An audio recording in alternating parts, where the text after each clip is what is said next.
All right, everyone, sit down because this is going to be a long story.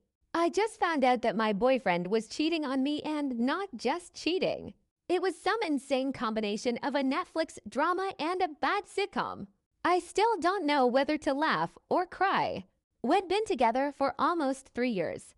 We met in a coffee shop. Yes, click, I spilled my latte. He helped wipe it up. We laughed. Then we went for a walk, then dinner, then wanna stay over. And somehow, it all just spun from there. It felt like the one. He was that kind of guy who brought me coffee in bed, petted the cat while I was asleep, and left sticky notes saying, "You're my sunshine." And all that time, I thought we were building something real. The first red flag rang in spring. He started staying late at work. Something about a new project. Deadlines are burning. I believed him. I smiled, brought him snacks, texted, "Don't overwork yourself." And yeah, I felt something was wrong, but I ignored it. Then came the small things. Phone face down. A new perfume scent, not mine. A hair tie in his car, not mine. He laughed. "Babe, you watch too many detective shows." And I, the fool, believed him again. The climax happened when he went to a friend's place. At night. With a suitcase. "We're going fishing for the weekend." It sounded strange, but I still said, "Okay, have fun." Then, the next morning, I saw his story. There wasn't a friend. There was a hand. With a bracelet.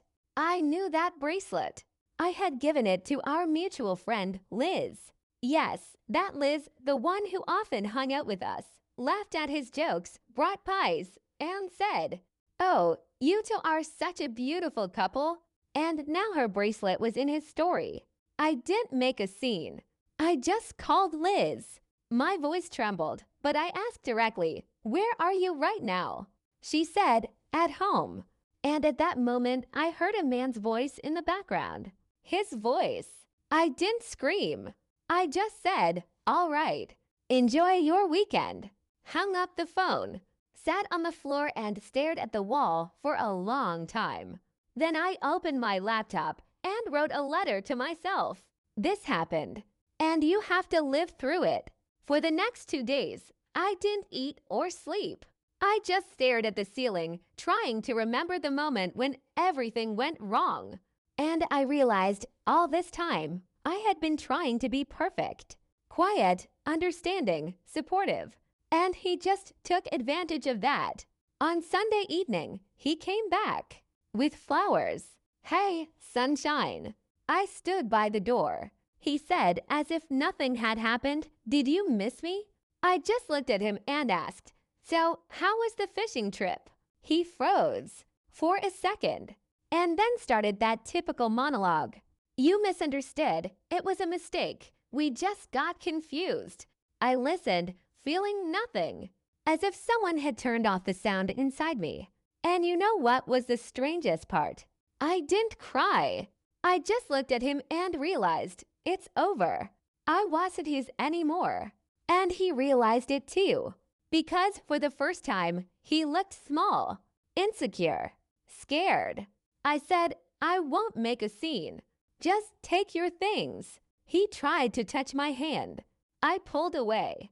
"You made your choice. Now I'll make mine." And I went to the kitchen, so I wouldn't have to watch him pack his bag. He left, and I stayed in the empty apartment, where everything reminded me of him, the mugs, the pillows, his scent in the air. And for the first time in a long time, I let myself truly cry. Not pretty, not cinematic, just raw. A few days later, Liz texted, "I'm sorry." I didn't answer. Then again. I didn't want it to turn out like this. I just blocked her. Sometimes silence is the only response that makes sense. My friends tried to cheer me up. Bars, cocktails, talks. But it all sounded like listening to the radio in a foreign language. I just sat there, staring at my glass, wondering how ID ended up not seeing who was really beside me the 13th of November 2025, 16:09 a week later. He texted again. "I miss you." I feel awful without you. You were my family. I looked at the screen and felt only one thing: exhaustion. I replied, "You don't miss me. You miss convenience." Then turned off my phone. The next day, I took a leave from work, bought a ticket to New York. Just like that, no plan. I wanted to be among people who didn't know who I was. On the train, I looked out the window and thought, maybe this is a sign. That ID spent too long trying to be needed when I just needed to be myself. I got off at Penn Station with a suitcase and a broken heart. And for the first time in a long while, I took a real breath. The pain didn't disappear, but it softened like it was now a part of me, not all of me. I rented a tiny room in Brooklyn. An old house, neighbors, artists, and cats. In the mornings, I drank coffee by the window and wrote notes. Sometimes I cried. Sometimes I laughed. Slowly but surely, I began to find myself again. And one day, going out for coffee, I bumped into a guy. Literally. I dropped my paper cup, spilled it on his shirt. He smiled. "Seems like it's your hobby." And for the first time in a long time, I laughed. It wasn't love at first sight. It was just alive, real. He didn't know my story. And that was beautiful. The first weeks in New York felt like life after a crash. Everything seemed intact, but inside empty. I walked the streets where no one knew me, and somehow that saved me. No how are you, no pitying looks. I got a job at a small publishing house as an editorial assistant. Wrote letters, checked texts, drank endless coffee. My coworkers were kind, but I kept my distance. I just couldn't open up again. Sometimes at night, I played old movies and fell asleep with my laptop on my knees. It felt like those black and white heroines understood me better than anyone. They too had that look. I've seen too much. One morning, I got a message from an unknown number. "You've changed. Even in your photos, I can tell." I knew who it was without seeing the name. Only he could write something that sounded like a bad TV line. I didn't reply. Just tossed my phone into a drawer. But then he texted again. "Am in New York. I want to see you." Just one conversation. I paced the room for a long time. My head was full of all the versions of no, but deep down there was a tiny whisper. "Maybe you need to put a period on this." So I agreed, just to close the circle. We met at a cafe on the corner. He looked the same, only tired. There was something like regret in his eyes, but more than that, weariness. "You look good," he said. "You too alive," I replied. He talked about guilt, about a mistake, about not knowing what he wanted. I listened and felt the cold spreading inside, because I realized none of this was about me. It was all about him and his fears. When he finished, I simply said, "You came for forgiveness, but not for me. For yourself." He looked down. "You're right." And that was probably the only honest moment in our conversation. We parted like strangers. No drama, no final hugs. Just two shadows walking in opposite directions. And for the first time, I felt truly calm. After that meeting, I stopped expecting the pain to disappear. It just became background noise, like a quiet song you get used to. At the publishing house, I began writing short columns about feelings. No names, no details, just observations. One day my editor said, "You know how to write the truth." And I said, "I've lived it." That guy from the coffee shop, we ran into each other sometimes. He remembered how I'd spilled coffee. We became friends. He listened without interrupting, and he knew how to be silent at the right moment. Sometimes I caught myself waiting for his messages. Not because I was lonely, but because with him, I didn't have to be the best version of myself. It was enough just to be. Then came the day when the past caught up with me. An email arrived in my work inbox. From Liz. Subject line: "I need to explain. The 13th of November 2025, 16:09, I opened it." There were no apologies. Just a long confession. How it started, how she thought he loved her, how he later left her too. The last line read, "Now I realize you were the one he truly loved." I reread it several times, and suddenly I realized it didn't hurt anymore. No anger, no bitterness, just quiet regret, like after an old film where you already know the ending. I didn't reply, just closed the email and went for a walk. The air smelled like rain, and somewhere in the distance music was playing. The world kept moving, without the three of us, without the drama. That evening, I wrote in my notebook, "Forgiveness isn't a gift to them. It's how you get your air back." And maybe that was the moment I truly let go. Not gracefully, not loudly. Just stopped waking up with a weight on my chest. Weeks passed. The guy from the coffee shop and I went to an art exhibit. He asked, "Do you believe you can love again after everything's been broken?" I thought for a moment and said, "You can." It just sounds quieter afterward. He took my hand. No words, no promises. And I realized life does bring back warmth. Not to those who betray, but to those who survive. If you're reading this now and think you won't make it, you will. Pain doesn't kill. It just rewires you. And then, one ordinary day, you catch yourself laughing. And you realize you're alive again. I don't know where my ex is now. Maybe he has a new life, new fishing trips. Let him be happy. Not for him, but so that this story can finally end. And me? Am still in Brooklyn. I've got a new mug, a new habit of waking up early, and a cat I adopted from a shelter. And yes, I believe in love again. Only now, first and foremost, in love with myself. Life went on evenly. No surprises, no collapses. I even learned to enjoy small things. The smell of cinnamon in calves, neighbors' laughter. My cat demanding breakfast every morning with a look that said, "Well, where's my tuna?" One day, our publishing house announced a new book. The author, a well-known psychologist. The topic, how to survive betrayal. And guess who was standing in line for an autograph when we went to the event? Him. I couldn't believe my eyes. The same man. Sitting in the third row, neatly trimmed, notebook in hand, like a model student.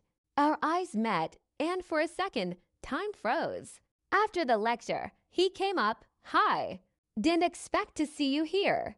"Likewise," I said. He smiled. "Looks like we're both learning how not to ruin everything around us." We went for coffee.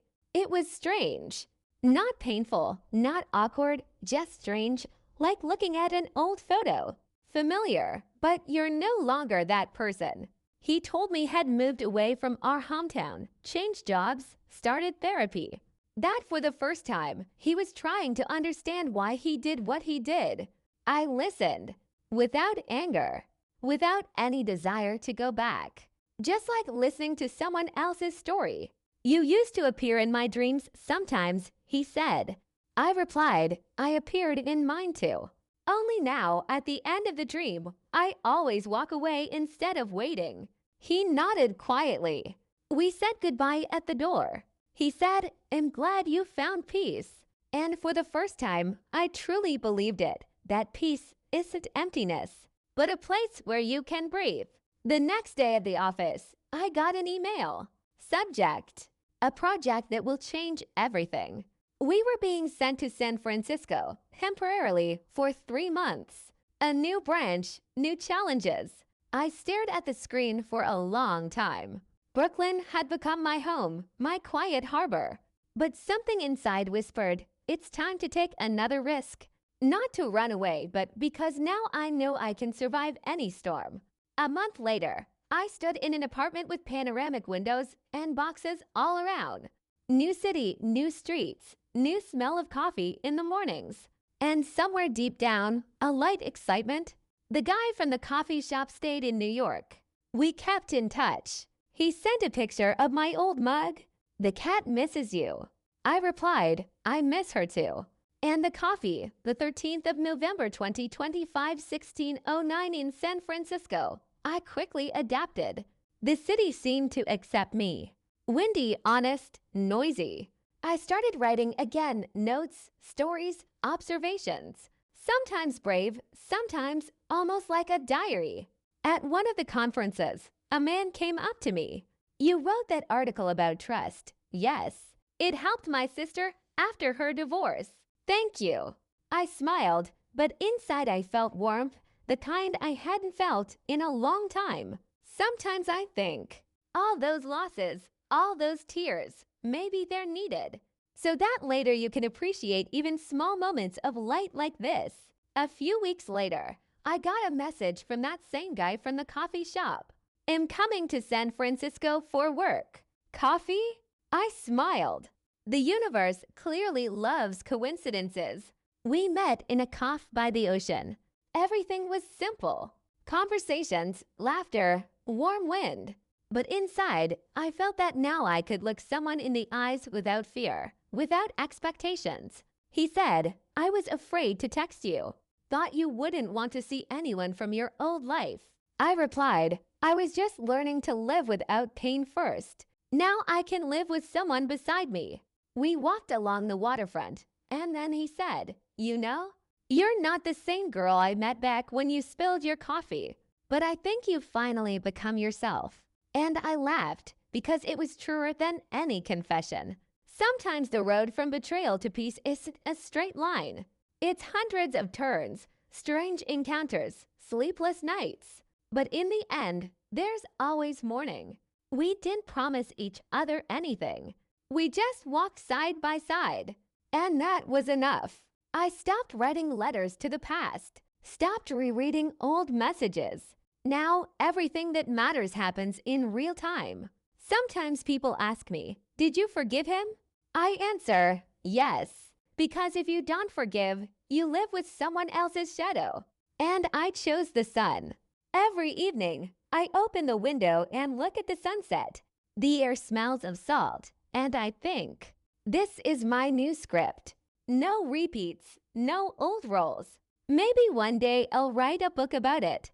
Not about betrayal, but about how to get out of it. About how the heart doesn't break, it grows if you give it time.